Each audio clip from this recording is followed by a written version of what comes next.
Taxi vlog 216. Yes, I checked. It's the 31st of July 2012, in case you didn't know. Last day of July, typically what I used to call the middle of summer, but you know, the way weather has become unpredictable lately, well, it's sort of the dry season finally. Grass is turning golden brown as opposed to green unless you water it. It's not raining much. It's nice. The nights are clear. I'm not bothered by the wipers going swish swish in front of my face all the time like in winter and spring. And it looks like July was a pretty good month.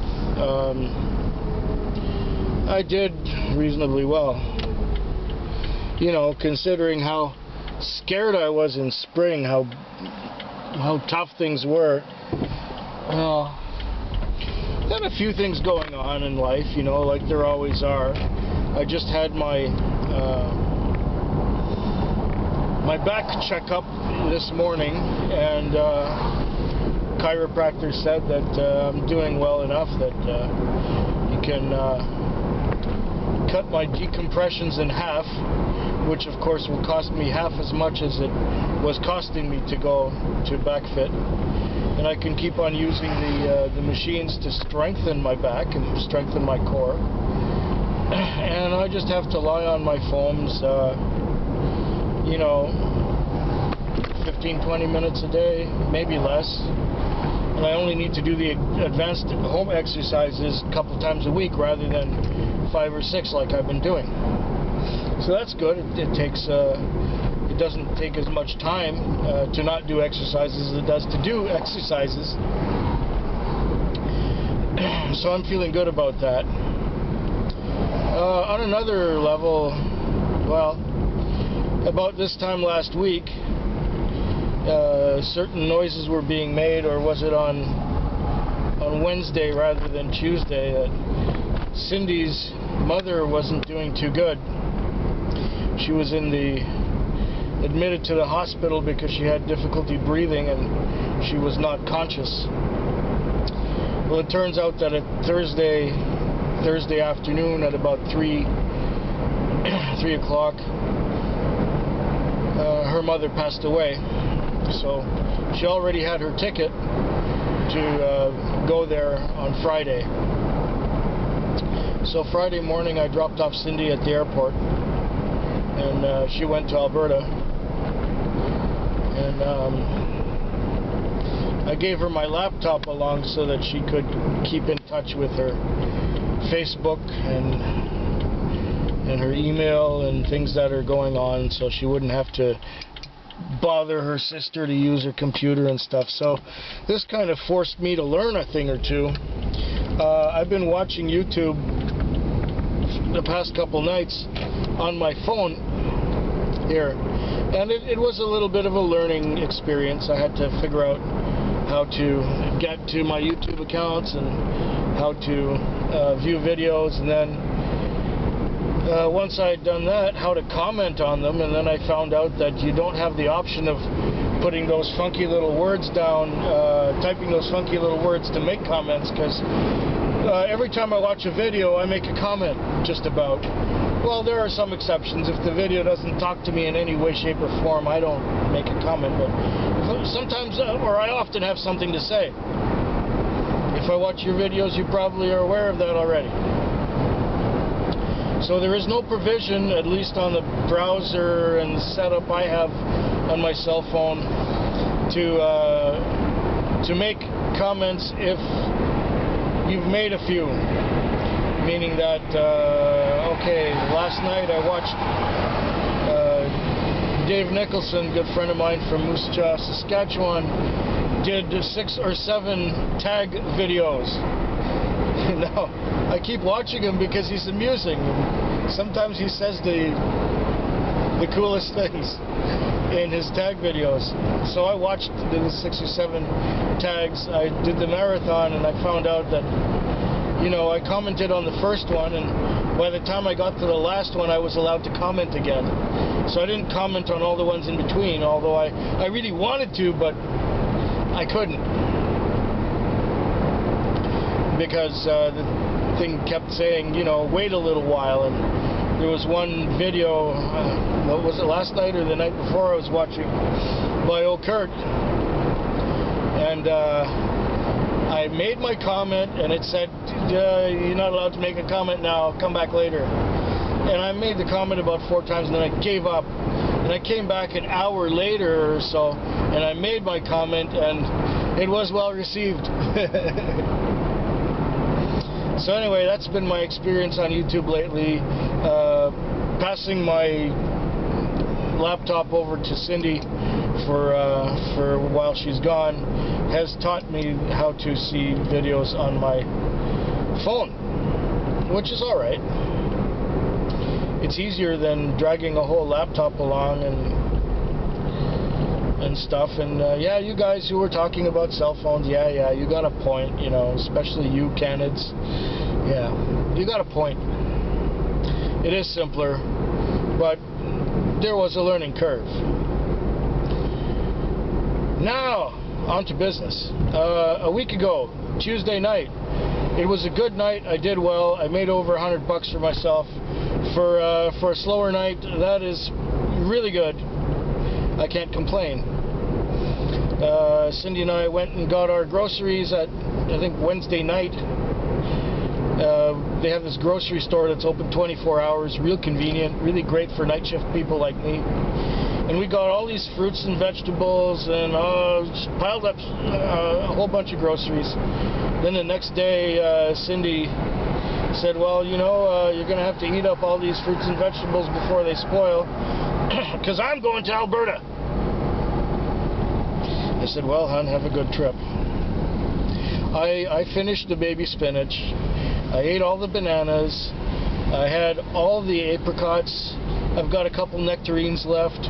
I still got apples left, but I ate all the tomato and the baby spinach and all the things you were worried about.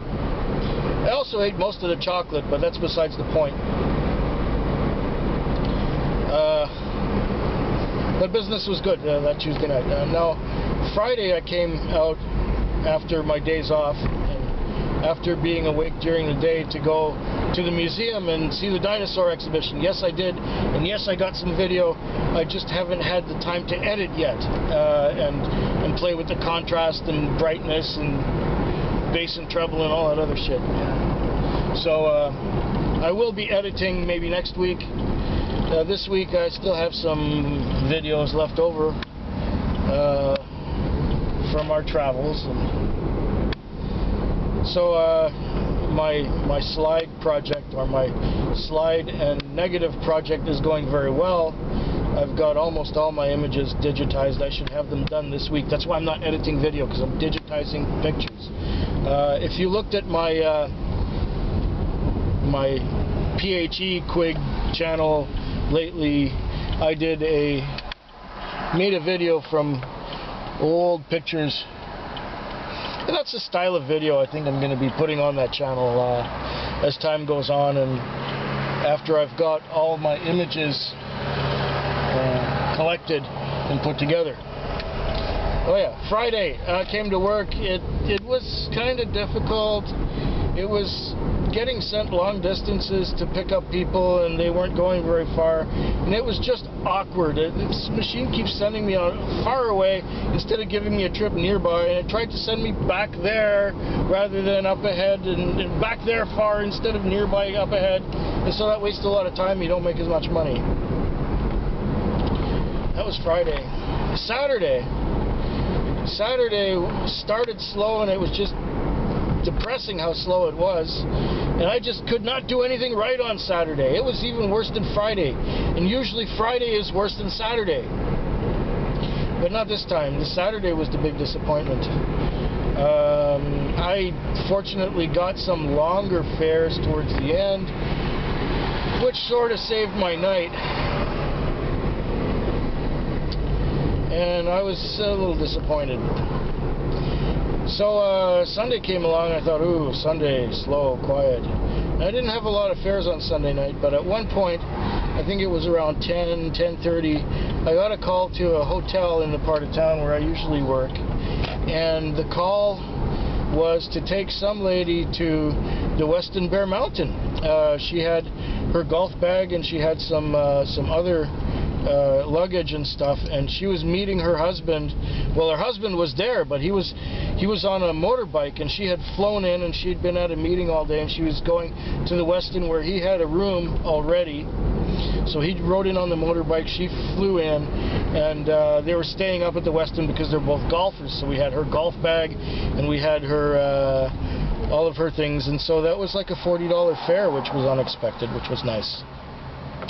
And the night wore on, and I was watching videos and taking my time, and